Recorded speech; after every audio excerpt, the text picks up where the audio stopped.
it's Karen from Pegasys.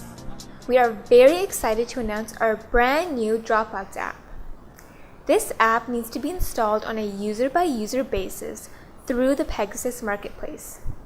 This will allow you to push your files from Pegasys to Dropbox with just a click of a button. Let's go ahead and navigate to the Pegasys marketplace.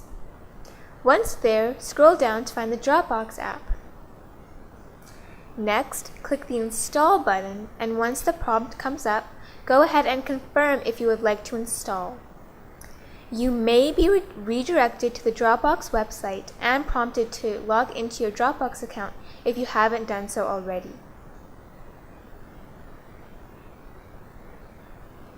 As you can see, Dropbox is now installed. Let's go ahead and see this in action. I'm going to navigate to my business records and click my vendor Claire.